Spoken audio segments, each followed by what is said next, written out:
Participating advertisers in Cubs baseball are Busch Beer, the beer with a taste as smooth as its name. True Value Hardware, more than just a name, it's their way of doing business. Your Chicagoland and Northern Indiana Better Buick dealer. Wouldn't you really rather have a Buick? The Chicago Tribune, a great city deserves a great newspaper. Your neighborhood Unocal 76 dealers who invite you to go with the spirit of 76. Pepsi, the choice of a new generation. Donnelly Directory, publishers of the Ameritech Pages Plus. United Airlines, you're not just flying, you're flying the friendly skies. Your Chicagoland and Northwest Indiana Toyota dealers. And Canon, the official camera of the Chicago Cubs.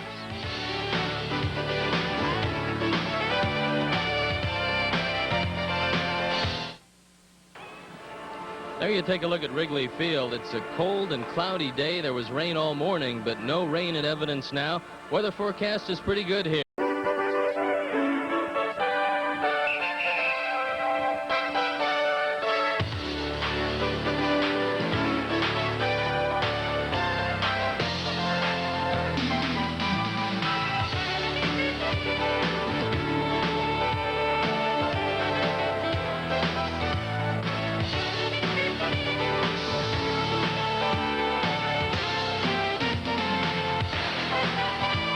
Participating advertisers in Cubs baseball are Busch Beer, the beer with a taste as smooth as its name. True Value Hardware, more than just a name, it's their way of doing business. Your Chicagoland and Northern Indiana Better Buick dealer. Wouldn't you really rather have a Buick? The Chicago Tribune, a great city deserves a great newspaper. Your neighborhood Unocal 76 dealers who invite you to go with the spirit of 76. Pepsi, the choice of a new generation. Donnelly Directory, publishers of the Ameritech Pages Plus. United Airlines, you're not just flying, you're flying the friendly skies. Your Chicagoland and Northwest Indiana Toyota dealers. And Canon, the official camera of the Chicago Cubs.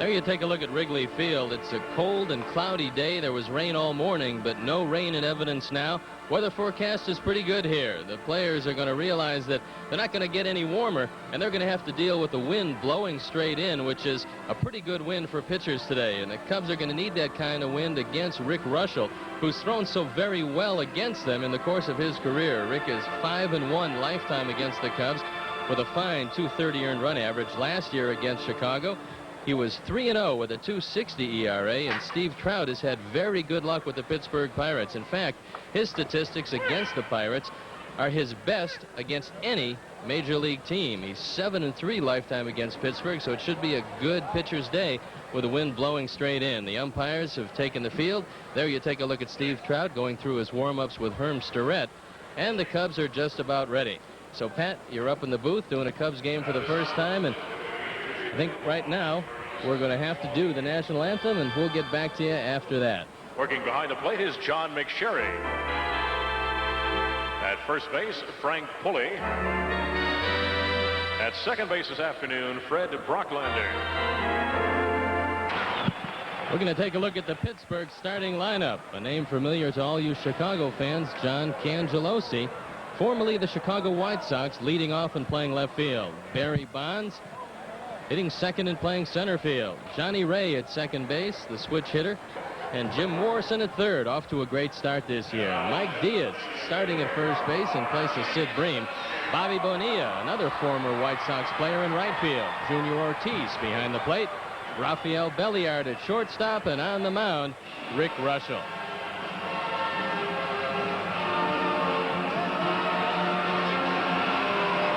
The Cubs starting lineup looks this way. Chico Walker in left field, leading off. Batting second, Ryne Sandberg. Andre Dawson in his familiar third spot. Keith Moreland making a fine adjustment at third base. He's in the cleanup position. Leon Durham hitting fifth and playing first. Jody Davis back behind the plate. Dave Martinez in center field. Sean Dunston at shortstop. And Steve Trout 0-1 on the mound. And the umpires for the series behind the plate, Big John McSherry. At first base, Fred Brocklander. At second base, Frank Pulley. And third base belongs to Billy Williams. And Pat, you talked a little about adjustment to the weather. Now, a lot of people remember you as a kicker. You went both ways, both offensive and defensive end. But as a kicker, you were somewhat like a pitcher in that you had to take a look up at the flags and adjust before a ball game. What was the difference between kicking into the wind and kicking with the wind at your back?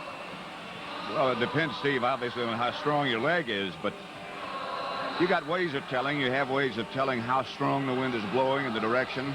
After a while, after doing it so long, you can make those adjustments. But I'd say if you're kicking directly into let's say a 15-mile-an-hour wind, it'll take 15 yards off the distance of a kick. Depends on how you hit it, obviously, like a home run ball. One of the things I started to say a minute ago about you start worrying about staying warm. As you said, the players have to be comfortable, and maybe they don't have to be comfortable, but they have to realize that this is as warm as they're going to get. You start worrying about staying warm, you forget about what it is you're supposed to do. And you can't allow that to happen in any sport. I know Bud Grant used to eliminate that problem of staying warm by not putting any heaters on the sidelines. So he didn't want any of his Minnesota Vikings worried about the wind chill factor on a given day. Steve, I remember walking out at the old stadium up in Minnesota, and I had on a pair of gloves. It was like 15 degrees. And Bud Grant said to me, "You're broadcasting this game?" I said, "Yeah." He said, "Nobody that works for the Vikings or works on games that we play in wears gloves. Get those gloves off." I've been out of playing 15 years. Steve Trout on the mound to lead off John Cangelosi. He had 4 hits Sunday against John Tudor in the St. Louis Cardinals, so he's getting an opportunity for another start. Andy Van Slyke not starting for the first time this year. And the first pitch of the ball game is a sinker missing. Cangelosi hitting .500 in the early going, hasn't hit a home run yet, 1 RBI. Little looper to right field. Andre Dawson coming on, and he makes the play. 1 up and 1 down. 47 degrees at game time here in Wrigley Field. The wind out of the north at 15 miles an hour. That'll be a factor. It'll be tough to hit the ball out of the park in left and left center as Barry Bonds steps in against Steve Trout. Good slider right down the middle. Bonds hitting .306 lifetime against the Cubs. Off to a slow start. 167, no home runs and an RBI. Outfield straight away. And the slider dips low and away. Bonds out of Arizona State. Good looking athlete. Very fast, a fine center fielder. Father wasn't a bad player either. Father was a good player. Had excellent speed. Maybe a little more power than Barry's shown so far. Barry's got a long time to develop yet.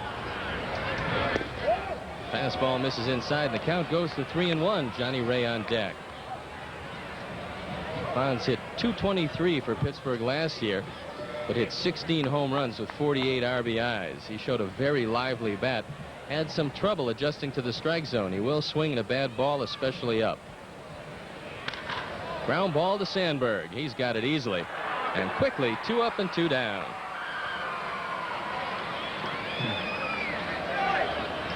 I had some doubts yesterday looking at the way the weather was and the rain. Some parts of Chicago had almost 2 inches, about whether we'd be working today or not. Outfield's a little soggy, but the Cubs are blessed with a fine ground crew headed by Luby Veal, and they've done a good job on this field. There you look at the defense of the Cubs. Only difference, the platoon in left and center field. Johnny Ray takes one down. .240 this year, 4 RBIs in the middle of the lineup. And he's hit the Cubs very well over the course of his career. Fouls this one off to the right. Well, you should be used to cigars. I understand your partner, John Madden, does a few things with them up in the booth. Yes, he does. Basically, he chews them from start to finish. Didn't mean to swing. Tough play for Steve Trout. He comes in on the wet surface, can't pick it up, throws to first, and it goes down the line in right field. And they're going to call him out. Interference, I believe, on Johnny Ray. The call by John McSherry. He was inside the baseline. And no doubt about it, he was. Let's watch it again. Well inside the baseline. Watch Johnny Ray. This would have been a base hit. Way inside the baseline. And stays there. Absolutely. A fine call by John McSherry. As you can see, he interferes with the throw, so he's out on interference. And the Pirates go 3 up and 3 down in the top of the first inning. There is no score.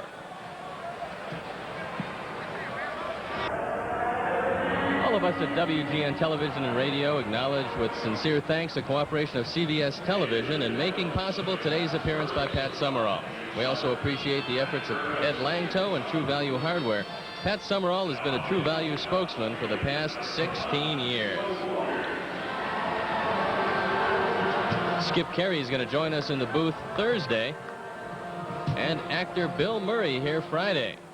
You've had quite a cast, haven't you? A cast of thousands, Pat. Chico Walker leads off against Rick Russell, and he fouls it straight back. Walker hitting 167 in his platoon system, and there you look at the defense of the Pittsburgh Pirates. Cangelosi started his first game against St. Louis in center field, but today he's moved to left field.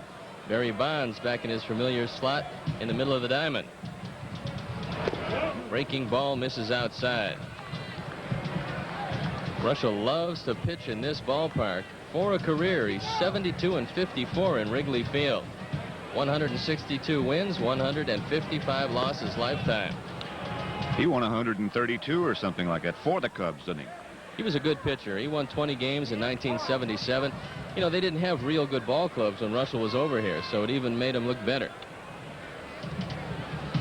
1-2. Fouled it off Junior Ortiz, and Ortiz took that one in the left arm. He made quite a comeback from a rotator cuff surgery. Now, that's a rather new term in sports, in football and in baseball. When you and I played, they didn't have rotator cuffs, did they? I hurt my rotator cuff in 1976. Nobody could diagnose it. When they told me that that was the problem, I had never heard about it before. And we're not talking about ancient history. We're talking about 11 years ago. Now, almost every injury to a shoulder, they diagnose as something wrong with the rotator cuff. And if they do have to go in there and cut, very few of those pitchers have come back like Rick Russell. That evens the count at 2-2. Russell missed the entire 1982 season, most of the 83 season, and he says that 1985 was the best year he ever threw the ball in organized baseball. Line drive right field. Bobby Bonilla can't get to it. It bounces in front of him. He knocks it down, and Chico Walker leads off the ball game with a solid base hit to right.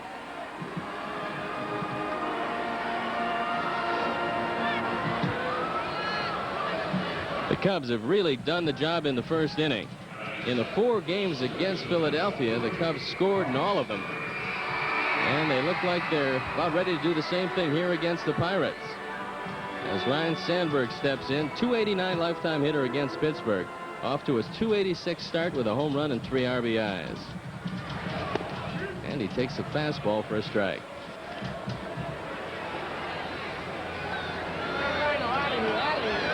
Sandberg appears to me, although he's obviously a very handsome man, the way he moves, so fluid. You could just tell he's an outstanding athlete. He's a great ball player in every facet of the game. You have some guys who might be able to hit for power or some guys who can run. Sandberg combines all of those. He's going to be one of the all-time greats before he's done. And you have to say, Pat, barring injury whenever you make a statement like that, because this is a game of attrition. Maybe as much so as football, although you don't see the devastating injuries on a day-to-day basis, but you see a lot of great players lose their careers early by getting hurt. No question about it. I think if every coach could say, well, what do I hope will happen this year, other than having some talent, he would say we hope we can stay away from injuries. And I think that's a big factor in the pennant races, because teams are very equal talent-wise. The teams that avoid the major injuries are the teams that are there in September. It's as easy as that. 2-1 count, and now Sandberg calls timeout. This is a count to run. Junior Ortiz, a good defensive catcher, a quick thrower. Russell, very difficult to run against. Runner holds. And the fastball misses inside. Pat, you played some years with the Chicago Football Cardinals, and I know you played in one of the most memorable upsets in pro football. The day in the mid-50s when the Cardinals, 17-point underdogs in that one, destroyed the Bears 55-17 in a snowstorm. At Comiskey Park. You kick a few in that one? That's a long time ago. I think I did.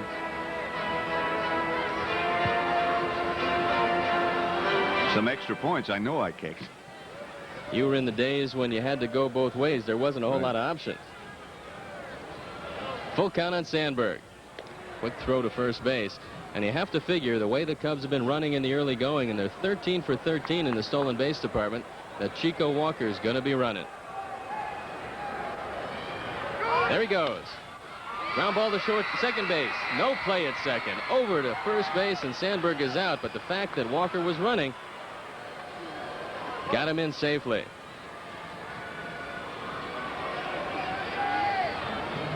Actually, they stole, the Cubs did, their last 13 in a row at the end of last year, so it's a pretty solid streak. I noticed Gene Michael was saying we can't be a Ricky Henderson or Coleman who can steal every attempt against anybody. We have to be selective, and obviously they have been. Andre Dawson looking out at Russell, and he takes a fastball down. Dawson, 2 home runs, 4 RBIs, a lifetime .249 hitter against the Pirates. He's hit 20 career home runs against Pittsburgh.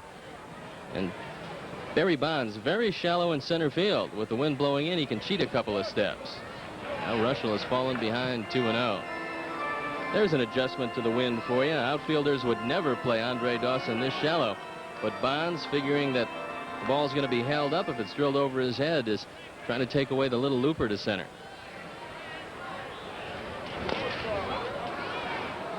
Fouls that one off, and the count goes to 2-1.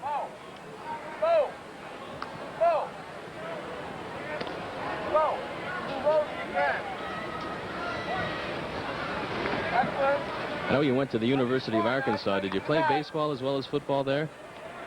Played baseball, basketball, and tennis, as well as football. You didn't have much time, did you? No. Good slow breaking ball, and the count evens at 2-2. Well, 1 year of Class C where the conditions aren't too good probably convinced you that football was your future. That and the curveball convinced me. There's a look at Jim Leyland, the skipper of the Pittsburgh Pirates. Didn't mean to swing and taps it back to Russell, one of the best fielding pitchers in the league, and he makes the play easily. A lot of times, Pat, they'll say that pitchers don't have to be good athletes, and we've seen that happen so many times. Now, the same knock happens about kickers in football. Are they, as a rule, good athletes? I think the introduction, if that's a correct way to say it, of the soccer-style kickers and the decrease in the size of the kickers has made a big difference about what their athletic ability has to be. When you had people like Luke Groza and some of the names that people probably can't remember who had to play another position, then they were all good athletes. Now I think, as Alex Karras once said, a guy came on and said, "I'm going to kick a touchdown," because he couldn't even speak English.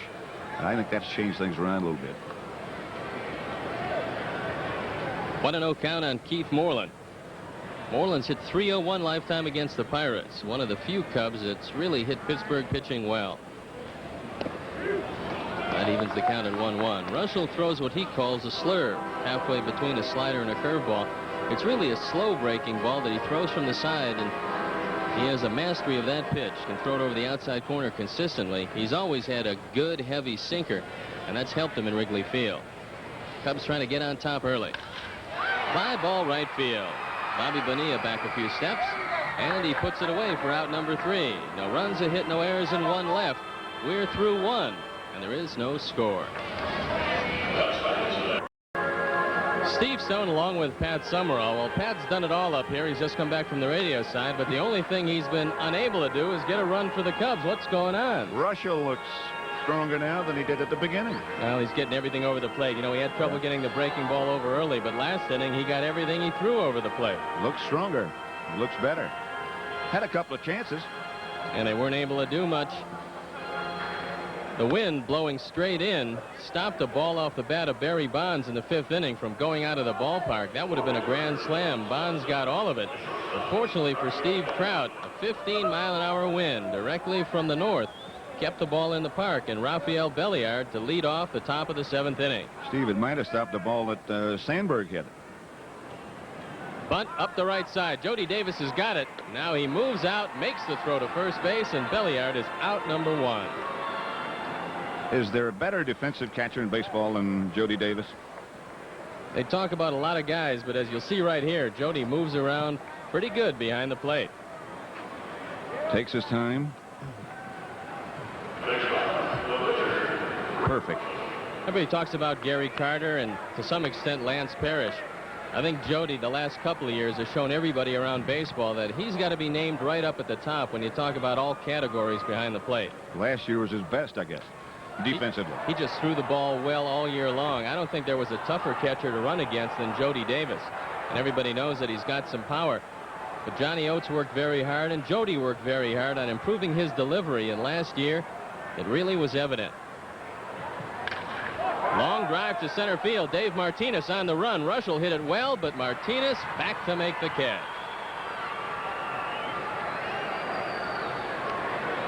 Pirates could have used that ball the last time he was up. The bases loaded. That might come back to haunt him. You know, with Russell up with runners at first and third, he had 3 shots at the suicide squeeze. Bobby Bonilla coming down the line, fouled off all 3, striking out, swinging on the 3rd. And that's something that helped out Steve Trout. So Trout quickly 2 up and 2 down here in the 7th, and John Cangelosi steps up. He's 1 for 2 with a base on balls. Trout picked him off first base in the 3rd inning.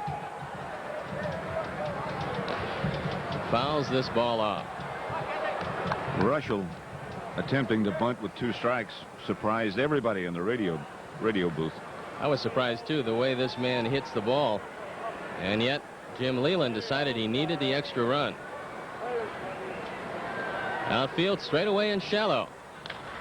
Line drive right at Keith Moreland. He takes it himself, and that's it for the Pirates in the top of the 7th inning. 3 up and 3 down. We move to the bottom of the 7th inning. 1-0 Pirates.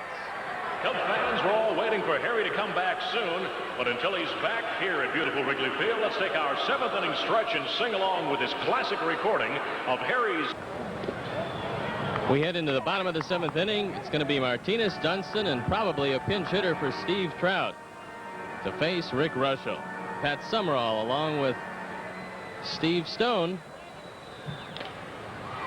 And there you look at Sid Bream, who takes it easily, and Martinez is out number 1. So Dave 0 for 2 today. Let's take a look at Keith Moreland to end the inning. That's why they call it the hot corner, Pat. And if you had any doubt about whether or not he'd be able to handle it, certainly from a standpoint of quick hands, he exhibited some right there. There you look at the bullpen. Up and throwing for Pittsburgh. Steve, you're going to have Skip Carey with you? Skip Carey tomorrow. Bill Murray on Friday. That should be interesting. And a couple more celebrity guests confirmed. We'll get to that in a minute as Sean Dunston pops one straight up. Dunston's going to be 0 for 3 if this one comes down, and it does in the glove of Johnny Ray. 2 other fill-in guests have been confirmed. Harry Callis, the longtime voice of the Philadelphia Phillies, is going to be in attendance on May 7th, and actor Jim Belushi, a Chicago area boy, is going to be here on May 8th. Quite a lineup. Skip Carey, like his father, is not afraid to give you an opinion. No, he's a pretty good broadcaster for these many years with WTBS in Atlanta. So we're looking forward to seeing Skip tomorrow. We're going to find out if he wants to take a shot at trying to sing that 7th inning stretch. I think he might defer to his dad, though. He says he's got a better voice. Well, we hear him where I live most of the time on the Atlanta Brave games and on the Atlanta Hawk games. You got to let him try it. That'll be fun as Jerry Mumphrey steps up to pinch hit for Steve Trout. Mumphrey 2 for 3 in the early going. Hit a pinch 2-run homer in Philadelphia. Drove it out of the ballpark to left center field. tough day to hit the ball out in left center today. Swing and a miss. Well, a lot of Cub fans in attendance. Don, Helen, and Jan Van Borsch are here from Goose Creek, South Carolina. That's got to be one of your favorite towns. I go through there almost every day. Kathy Doran here from Rockford. 19 years old today. Another big Cub fan. Count evens at 2-2.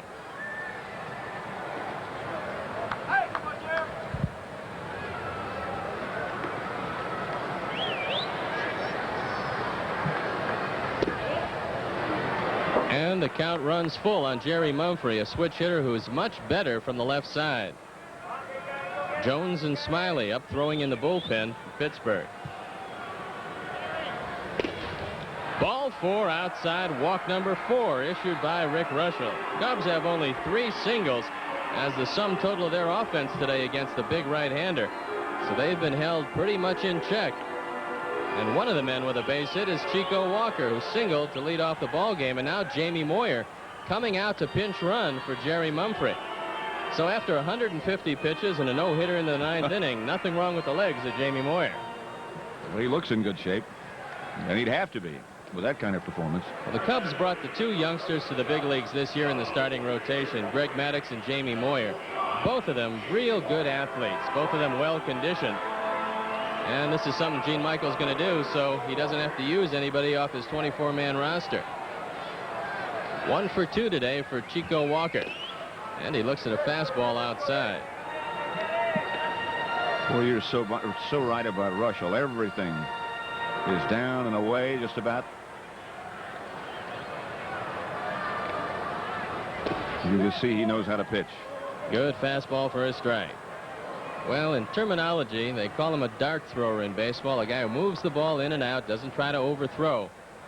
And Russell's one of the best. Breaking ball just missing outside. Rick wanted that one. Barry Jones, the right-hander, 6'4", 225. He's up along with John Smiley, another 6'4" left-hander. They got some big men in the bullpen for the Pirates.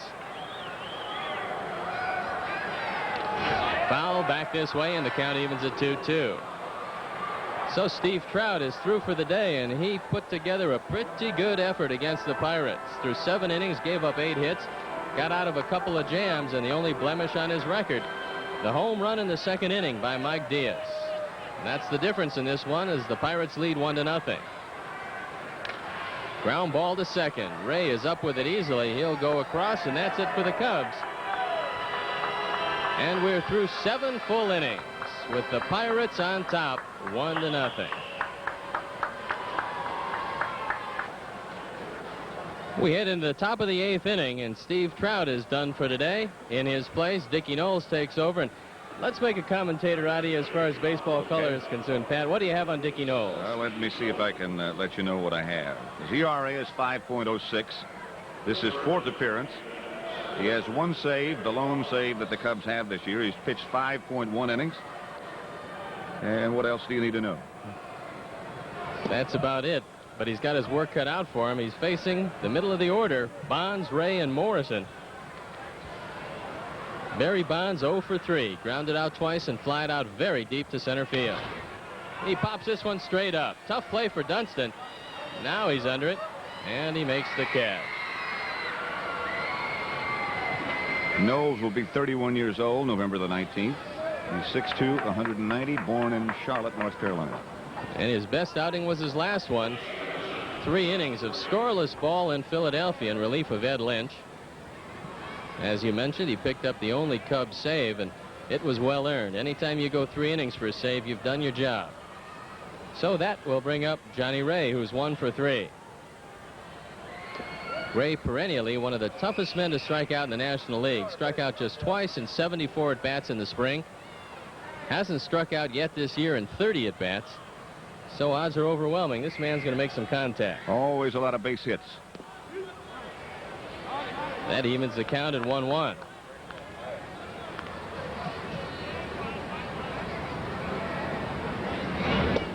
Good slider for a strike. Trout walked 2 and struck out 2 in his 7-inning stint. After a fine spring where he was 3-1, he's put together 2 solid performances in the starting rotation for the Cubs. And that evens the count at 2-2. And a look at Dickie Knowles. Knowles could be a shot in the arm to this whole pitching staff if he can give them the type of relief that he gave Gene Michael in Philadelphia. Cubs looking for somebody to take over and bring the game to Lee Smith. And Dickie just could be the man. One man who's very happy about Dickie Knowles is Rick Russell, Pat.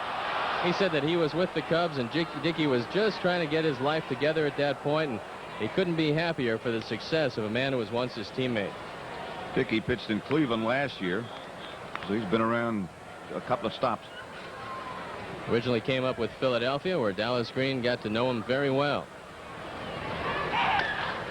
Bounder to the right side. The Bull will take it himself. He beats Ray to the bag, and quickly 2 up and 2 down. That'll bring up Jim Morrison. Morrison 0 for 2, sandwiched around a base on balls in the 4th inning. All 3 at bats against Steve Trout, so he'll be looking at Dickie Knowles for the first time. And that'll bring up Don Robinson, the hard-throwing right-hander, who's viewed as the stopper by manager Jim Leland. Robinson up and throwing in the Pirate pen. Robinson, another big guy. Robinson 6'4", 235. You know, he might be at the top end of that 235 He scale. might be. You can never tell about the weights listed here in the book.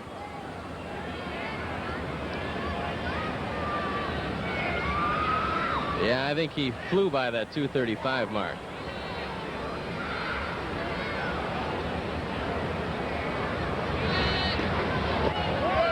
Morrison tries to check his swing. The appeal to Frank Pulley, and yes, he went around. So the count moves to 1-2.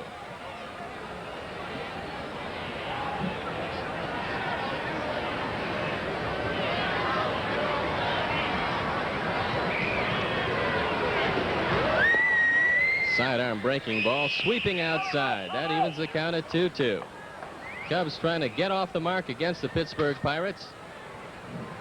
They won 7 out of 18 games last year against the Pirates. They were dominated in Pittsburgh, only winning 2 of 9. Strike 3. He got him on a breaking ball, and the Pirates go down in order in the 8th inning.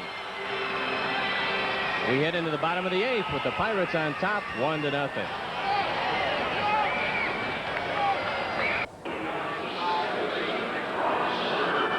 We head into the bottom of the 8th inning, and there you look at Ray Miller on your left, Jim Leland on your right, the pitching coach and the manager of the Pittsburgh Pirates, and Sandberg, Dawson, and Moreland to face Rick Russell in the bottom of the 8th inning. Lee Smith up and throwing in the bullpen for the Cubs, and the Pirate bullpen continues to work. One hopper right at Jim Morrison, and Sandberg for the 4th time today is retired easily. Russell just keeps sailing along, Pat, and as you said, he looks like he is getting stronger. He really does. And no long sleeves. There's Lee Smith. I guess there was some question about whether he would be here today due to the death of his grandmother, whom he was very close to, I heard. And we see him up and throwing in the pen. Andre Dawson looks at a breaking ball away. He's 0 for 3, and he hasn't had the ball out of the infield against Rick Russell.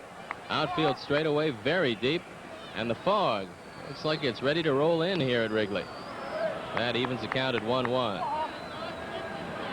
New York Mets on top in the National League East. 4-2. The Cubs 1 game back at 3-3 heading into today's action. Swing and a miss, and a good breaking ball. Mike Schmidt hit home run number 498 yesterday off Ron Darling as the Mets defeated Philadelphia. Phillies will be coming in here. 498 home runs.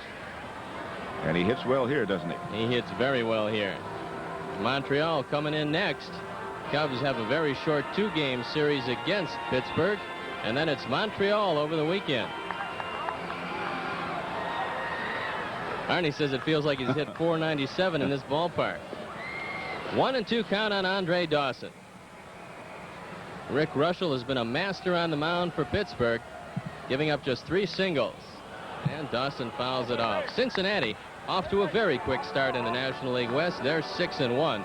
San Francisco is 7-2, and Houston 6-2, just a half game back. Eric Davis, a candidate for the MVP this year, hit a 3-run homer yesterday. Cal Daniels added a home run and 2 RBIs as Cincinnati defeated Atlanta 6-3. Fouled off once again. Montreal defeated St. Louis 9-4. San Francisco increased the woes of Larry Boa in San Diego. They beat him 3-2. And the Dodgers beat Houston 3-2.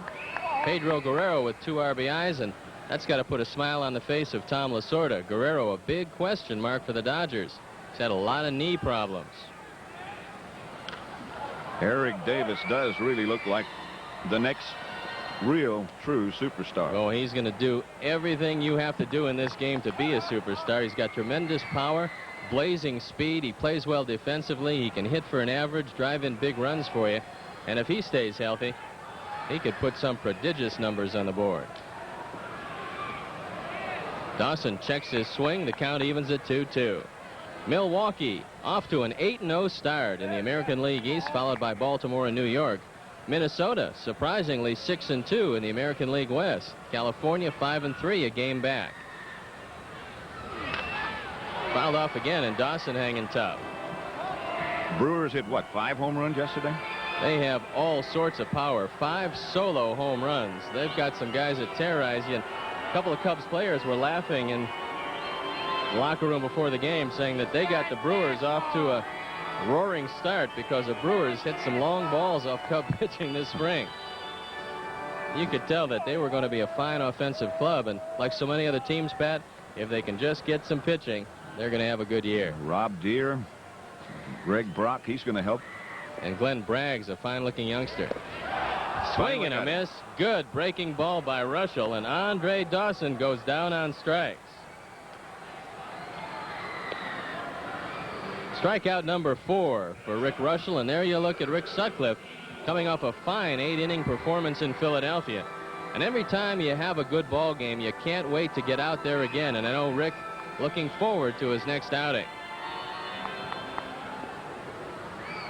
Steve, here's some good news, really good news. Mickey Mantle was released from the Dallas hospital earlier today. He was admitted Sunday evening, as you probably know, after complaining about chest pains. The test on the ex-Yankee star showed no damage to his heart. And that is good news. We're all happy to hear that, and we wish Mickey well. One of the real giants of the game. 1-1 count on Keith Moreland. Moreland 1 for 3. Flied out twice to Bobby Bonilla, sandwiched around a single in the 4th inning. Outfield straight away. Leon Durham on deck. Good breaking ball over the outside corner, and the count moves to 1-2. Russell painting the corners inside and outside. He's had a good sinker working for him today, and he's kept the Cub hitters off balance. Ground ball to second. Johnny Ray up with it on the hop, fires across, and the Cubs go down. 3 up and 3 down in the 8th. And we're through 8 full innings. The Mike Diaz home run, the difference. The Pirates lead 1-0.